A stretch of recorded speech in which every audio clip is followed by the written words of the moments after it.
السلام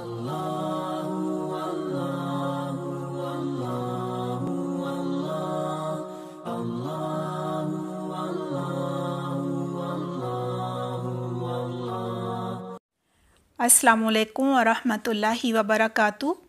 اعوذ باللہ من الشیطان الرجیم، بسم اللہ الرحمن الرحیم۔ رب اشرح لی صدری ویسر لی امری واحلل عقدۃ من لسانی یفقہوا قولی رب زدنی علما اللہم فقہنا فی الدین آمین۔ کیا حال ہیں آپ سب کے؟ امید کرتی ہوں بالکل خیریت سے ہوں گے۔ دعا ہے اللہ سبحانہ تعالیٰ آپ سب کو اپنی حفظ و بار میں رکھے، ہر شر سے ہر فتنے سے بچا کر رکھے، آپ کی زندگیوں میں بہت ساری خیر و برکت کا نزول فرمائے، آمین۔ ہمارا کتاب الصیام کا آج کا ٹاپک ہے رؤیت الہلال، چاند دیکھنے کے مسائل۔ کتاب کا آغاز کرنے سے پہلے چند باتیں کرنا چاہوں گی کہ جب رمضان کا مہینہ شروع ہوتا ہے، یعنی اس کا علم جو ہمیں ہوتا ہے وہ کس کس طرح ہوتا ہے، یعنی اس علم کے بعد روزے جو ہیں وہ فرض ہو جاتے ہیں، روزوں کی فرضیت شروع ہو جاتی ہے۔ لہٰذا ماہ رمضان کے شروع ہونے کا علم جو ہے وہ 3 طریقوں سے ہوتا ہے۔ پہلا طریقہ ہے رمضان المبارک کا چاند دیکھنا، یعنی ہم خود چاند دیکھ لیں، ظاہر ہے روزہ فرض ہو گیا، جیسا کہ سورۃ البقرہ میں ہے آیت نمبر 185 میں فَمَن شَهِدَ مِنكُمُ الشَّهْرَ فَلْيَصُمْ، چنانچہ جو شخص اس مہینے کو پائے تو وہ اس کا روزہ رکھے۔ اور رسول اللہ صلی اللہ علیہ وسلم نے فرمایا، صحیح بخاری میں ہے، صوموا رؤیتہ، رمضان کا چاند دیکھ کر روزے رکھو، یعنی ہم نے خود چاند دیکھا اور چاند دیکھنے کے بعد روزہ جو ہے اگلے دن رکھنا ہم پر فرض ہو گیا۔ یہ تھا پہلا طریقہ، یعنی خود چاند دیکھا جائے۔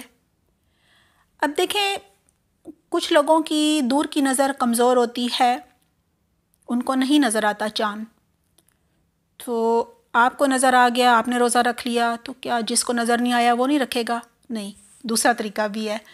دوسرا طریقہ ہے چاند دیکھنے کی شہادت ملنے پر روزہ جو ہے فرض ہو جاتا ہے، یعنی جب رمضان المبارک کا چاند کوئی دیکھ لے اور وہ آ کر شہادت دے دے، گواہی دے دے، یعنی اس سے ہمیں خبر مل جائے کہ اس نے چاند دیکھ لیا ہے، تو سمجھیے اب ماہ رمضان کا آغاز ہو گیا۔ اس کے لیے ایک ایسے شخص کی گواہی کافی ہوتی ہے جو عاقل ہو، بالغ ہو اور معتبر ہو۔ آج کے لیسن میں ہم انشاءاللہ احادیث کی روشنی میں اس کو مزید سمجھیں گے۔ آئیے دیکھتے ہیں تیسرا طریقہ کون سا ہے۔ تیسرا طریقہ جو ہے اس کے لیے حبیب رسول اللہ صلی اللہ علیہ وسلم نے کہا کہ ہم کب سے گنتی شروع کر دیں، حساب کتاب جو ہے اس کو رکھنا شروع کر دیں ماہ شعبان سے۔ اسی لیے کہا گیا نا کہ ماہ شعبان کے پہلے 15 دن میں زیادہ سے زیادہ روزے رکھے جائیں اور آخری 15 دن میں نہ رکھے جائیں، تاکہ رمضان کی تیاری ہو سکے، کمزوری نہ آ جائے۔ تو جب اس طرح سے روزے رکھے جائیں گے اور پھر 15 دن نہیں رکھے جائیں گے تو اس کا کیا مطلب ہے؟ آپ نے گنتی کی ہوئی ہے۔ 30 دن جب مکمل ہو جائیں شعبان کے، یعنی 29 شعبان کا سورج غروب ہونے کے بعد، مطلع صاف ہونے کے باوجود چاند نظر نہ آئے، تو 30 دن مکمل ہونے پر ماہ رمضان کا آغاز ہو جائے گا، کیونکہ اسلامی مہینہ زیادہ سے زیادہ 30 دنوں کا ہوتا ہے، 30 دنوں سے زیادہ کا نہیں ہوتا۔ رمضان کے مہینے کے شروع ہونے کا ہمیں صحیح علم سے ایسے ثبوت ملتا ہے کہ ہم نے خود اپنی آنکھوں سے چاند کو دیکھ لیا، اور دوسری صورت کیا ہے کہ ہمیں تو نظر نہیں آیا لیکن کسی کو نظر آ گیا اور اس نے گواہی دے دی، شہادت دے دی، اور تیسری صورت ہے کہ موسم ابر آلود ہے، بادل ہیں، چاند نظر نہیں آیا، تو ایسی صورت میں شعبان کے 30 دن مکمل کرنے ہوں گے۔ 31واں دن جو ہوگا نا وہ رمضان کی پہلی تاریخ ہوگی، اس دن رمضان کا پہلا روزہ رکھا جائے گا، یعنی اس دن روزہ رکھنا فرض ہوگا۔ آئیے اب کتاب کو دیکھتے ہیں۔ رمضان المبارک کا چاند دیکھ کر روزے شروع کرنے چاہیے۔ شعبان کے آخر میں اگر بطلہ ابر آلود ہو تو شعبان کے 30 دن پورے کرنے چاہیے۔ اگر رمضان کے آخر میں مطلع ابر آلود ہو تو رمضان کے 30 دن پورے کرنے چاہیے۔ یہاں یہی بتایا جا رہا ہے، یہ جو ہے نا مطلع، یہ چاند کے نکلنے کی جگہ ہے، طلوع ہونے کی جگہ ہے، اور ابر آلود یعنی کہ بادل آ جائیں۔ تو اگر چاند نظر نہیں آ رہا، ایسی صورت میں کیا کرنا ہوگا؟ شعبان کے 30 دن مکمل کرنے ہوں گے اور اس سے اگلے دن رمضان کا آغاز ہو جائے گا۔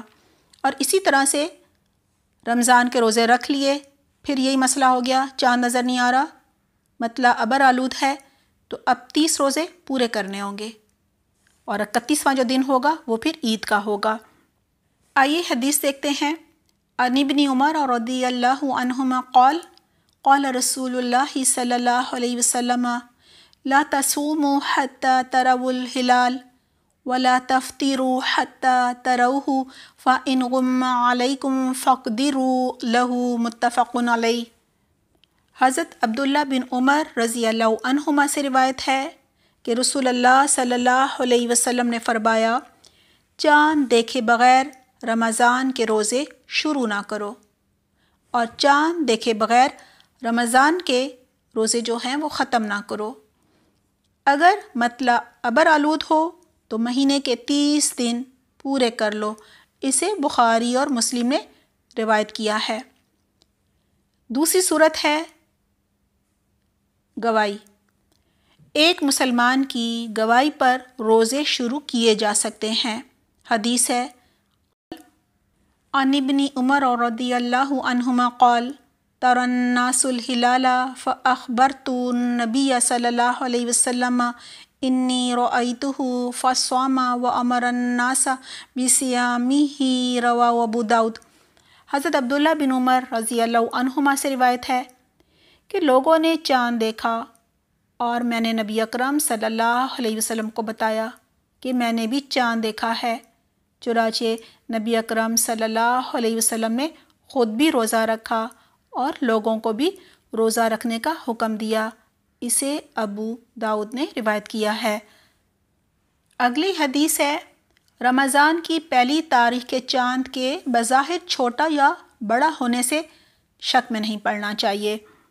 عن ابی البختری رضی اللہ عنہ قال خرجنا للعمرة فلما نزلنا ببطن نخلة قال ترين الهلال فقال بعض القوم هو ابن 3 وقال بعض القوم هو ابن ليلتين قال فلقينا ابن عباس رضي الله عنهما فقلنا إنا رأينا الهلال فقال بعض القوم هو ابن 3 وقال بعض القوم هو ابن ليلتين فقال أي ليلة رأيتموه قال فقلنا ليلة كذا وكذا فقال ابن عباس رضي الله عنهما إن رسول الله صلى الله عليه وسلم قال إن الله مده لرؤيتي فهو ليلة رأيتموه رواه مسلم۔ حضرت ابو البختری رضی اللہ عنہ کہتے ہیں کہ ہم عمرہ کرنے کے لیے مدینہ سے روانہ ہوئے۔ جب نخلا کے مقام پر پہنچے تو سب نے نیا چاند دیکھا۔ کچھ لوگوں نے کہا یہ تو تیسری رات کا چاند لگتا ہے بڑا ہونے کی وجہ سے، کچھ لوگوں نے کہا دوسری رات کا چاند لگتا ہے۔ ہماری ملاقات حضرت عبداللہ بن عباس رضی اللہ عنہما سے ہوئی تو ہم نے ان سے کہا ہم نے چاند دیکھا ہے۔ کچھ لوگوں نے اسے تیسری رات کا کہا ہے، کچھ نے دوسری رات کا۔ حضرت عبداللہ بن عباس رضی اللہ عنہما نے پوچھا تم نے کون سی رات کا چاند دیکھا تھا؟ ہم نے بتایا فلاں فلاں رات دیکھا تھا۔ تو وہ کہنے لگے رسول اللہ صلی اللہ علیہ وسلم کا فرمان ہے اللہ سبحانہ تعالیٰ اس کو تمہارے دیکھنے کے لیے بڑا کر دیتا ہے، لہٰذا وہ اسی رات کا چاند تھا جس رات تم نے اسے دیکھا تھا۔ اسے مسلم نے روایت کیا ہے۔ یہاں یہی بتایا جا رہا ہے کہ چاند دیکھ کر یہ نہیں کہنا چاہیے کہ یہ تو دوسری کا ہے یا تیسری کا ہے اور ہم کل روزہ رکھیں، یہ تو ہمارے 1-2 روزے رہ گئے اب بعد میں رکھیں گے۔ یہاں بتایا جا رہا ہے کہ نہیں، اللہ سبحانہ تعالیٰ کہ ہم آسانی سے دیکھ لیں ہمارے لیے اسے بڑا کر دیتے ہیں۔ اسی طرح حدیث سے پتہ چلتا ہے کہ شک کی وجہ سے چاند دیکھے بغیر 1 دن پہلے روزہ رکھ لینا یہ بھی منع ہے، یہ رسول اللہ صلی اللہ علیہ وسلم کی نافرمانی ہے، ایسا بھی نہیں کرنا چاہیے۔ آئیے اب دیکھتے ہیں جب ہم خود چاند دیکھیں تو ہمیں چاند دیکھنے پر کون سی مسنون دعا پڑھنی چاہیے۔ نیا چاند دیکھنے پر یہ دعا پڑھنا مسنون ہے۔ ان طلحۃ بن عبید اللہ رضی اللہ عنہما ان النبی صلی اللہ علیہ وسلم اللہم احللہ علینا بالیمن والایمان والسلامۃ والاسلام ربی وربک اللہ رواہ ترمذی۔ حضرت طلحہ بن عبید اللہ رضی اللہ عنہما سے روایت ہے کہ نبی اکرم صلی اللہ علیہ وسلم جب چاند دیکھتے تو یہ دعا پڑھتے، یا الہی ہم پر یہ چاند امن، ایمان، سلامتی اور اسلام کے ساتھ طلوع فرما۔ اے چاند میرا اور تیرا رب اللہ ہے۔ اسے ترمذی نے روایت کیا ہے۔ چاند دیکھ کر روزہ شروع کرنے اور چاند دیکھ کر ختم کرنے کے لیے اس وقت حاضر علاقے یا ملک کا لحاظ رکھنا چاہیے، یعنی انسان جس شہر میں رہ رہا ہے، جس ملک میں رہ رہا ہے، اپنے علاقے کو دیکھے گا، وہاں جب چاند طلوع ہوگا تو اس کے حساب سے وہ معاملہ کرے گا۔ وہ اپنے علاقے کے چاند کو دیکھے گا۔ شعبان کا مہینہ مکمل ہو گیا، اسے اپنے علاقے میں جب چاند نظر آئے گا تو وہ اگلے دن سے رمضان جو ہے اس کا آغاز کر دے گا، اور رمضان کا مہینہ مکمل ہونے پر جب اس کے علاقے میں چاند نظر آئے گا تو وہ پھر اگلے دن عید کرے گا۔ یہاں سے ہمیں یہ بھی پتہ چلتا ہے کہ کچھ ممالک ایسے ہیں کہ وہ اپنے رمضان کا آغاز اور پھر عید منانا جو ہے وہ سعودی عرب کے ساتھ چل رہے ہوتے ہیں، یعنی سعودی عرب میں جب چاند نظر آتا ہے شعبان مکمل ہونے پر اور رمضان کا آغاز ہوتا ہے تو یہ بھی اسی دن رمضان کا آغاز کرتے ہیں جس دن سعودی عرب میں ہو رہا ہو، جبکہ مسنون طریقہ کیا ہے، سنت میں کیا بتایا گیا ہے کہ ایسا نہیں کرنا، آپ اپنے علاقے میں دیکھیں اور اس کے حساب سے چلیں۔ پھر کہا جا رہا ہے دوران رمضان ایک ملک سے دوسرے ملک سفر کرنے پر اگر مسافروں کے روزوں کی تعداد حاضر علاقے میں ماہ رمضان کے روزوں کی تعداد سے زائد بنتی ہو تو زائد دنوں کے روزے چھوڑ دینے چاہیے یا نفل روزے کی نیت سے رکھنے چاہیے، اور اگر تعداد کم بنتی ہو تو عید کے بعد مطلوبہ تعداد پوری کر لینی چاہیے۔ آئیے پہلے حدیث دیکھتے ہیں پھر اس پر بات کریں گے۔ ان قریب رضی اللہ عنہ مولی ابن عباس رضی اللہ عنہما ان ام الفضل رضی اللہ عنہا بعثته الى معاویة بالشام فقال فقدمت الشام فقضيت حاجتها واستهل علي رمضان وأنا بالشام فرأيت الهلال ليلة الجمعة ثم قدمت المدينة في آخر الشهر فسألني عبد الله بن عباس رضي الله عنهما ثم ذكر الهلال فقال متى رأيتم الهلال؟ فقلت رأيناه ليلة الجمعة فقال أنت رأيته؟ فقلت نعم ورأه الناس وصام معاوية فقال لكن رأيناه ليلة السبت فلا نزال نصوم حتى نكمل 30 أو نراه. فقلت اولا تکتفی برؤیت معاویۃ وصیامہ فقال لا ہکذا امرنا رسول اللہ صلی اللہ علیہ وسلم، رواہ احمد و مسلم و ابو داود و نسائی۔ ترجمہ ہے، حضرت قریب رضی اللہ عنہ ابن عباس رضی اللہ عنہما کے غلام تھے۔ ان سے روایت ہے کہ حضرت فضل رضی اللہ عنہا، جو کہ حضرت عباس رضی اللہ عنہ کی بیوی تھیں، انہیں قریب رضی اللہ عنہ کو حضرت معاویہ رضی اللہ عنہ کے پاس کسی کام سے انہوں نے شام بھیجا۔ ابن عباس رضی اللہ عنہ کی بیوی نے اپنے غلام کو حضرت معاویہ رضی اللہ عنہ کے پاس کسی کام سے بھیجا۔ حضرت قریب رضی اللہ عنہ کہتے ہیں کہ میں نے شام آ کر ان کا کام کیا۔ میں ابھی شام ہی میں تھا کہ رمضان کا چاند نظر آ گیا۔ میں نے بھی جمعے کی رات چاند دیکھا۔ پھر میں رمضان کے آخر میں مدینہ واپس آ گیا۔ حضرت عبداللہ بن عباس رضی اللہ عنہ بارے چاند کے بارے میں مجھ سے دریافت کیا، تم نے وہاں چاند کب دیکھا تھا؟ یہ پوچھا۔ میں نے جواب دیا، ہم نے تو جمعے کی رات کو دیکھا تھا۔ حضرت عبداللہ بن عباس رضی اللہ عنہما نے پھر پوچھا، کیا تم نے بھی دیکھا تھا؟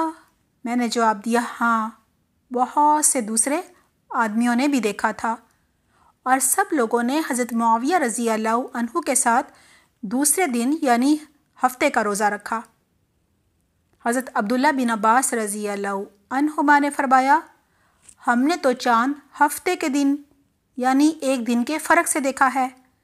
ہم اسی حساب سے روزے رکھتے رہیں گے یہاں تک کہ 30 دن پورے کر لیں یا چاند دیکھ لیں۔ میں نے عرض کیا، کیا آپ لوگ حضرت معاویہ رضی اللہ عنہ کی رؤیت اور ان کے روزے کو کافی نہیں سمجھتے؟ فرمایا، نہیں، ہمیں رسول اکرم صلی اللہ علیہ وسلم نے اسی طرح حکم فرمایا ہے۔ اسے مسلم، ابو داؤد اور نسائی نے روایت کیا ہے۔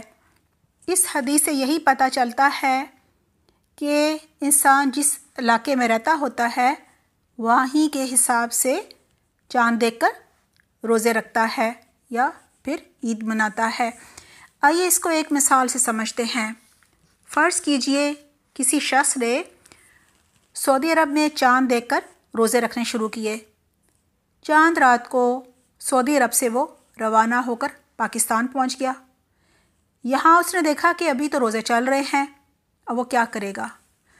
اب وہ پاکستان میں پاکستان کے حساب سے روزے رکھے گا، اور جب پاکستان میں چاند نظر آئے گا سب کے ساتھ عید کرے گا، اور جو روزے اس کے اب 30 سے زائد ہو جائیں گے وہ اس کے لیے نفلی روزے بن جائیں گے۔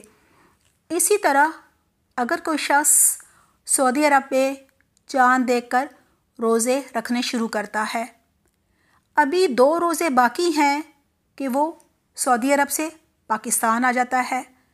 یہاں اسے پتہ چلتا ہے کہ اگلے دن عید ہو رہی ہے، تو اب وہ سب کے ساتھ مل کر عید کرے گا، اور عید کے بعد اپنے چھوٹے ہوئے روزے رکھ کر 30 روزے جو ہیں وہ مکمل کرے گا۔